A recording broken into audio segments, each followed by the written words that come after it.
Hello viewers, in this video we are going to learn how to convert fraction to percentage. For you to convert fraction to percentage is very simple. Let's follow the procedure.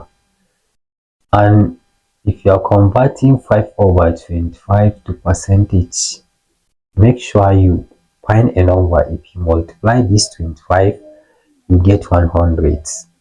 Then you can use that number in both numerator and denominator, where you can see 5 multiply by a number all over 25 multiply by a number, you get 100. We are considering the denominator always.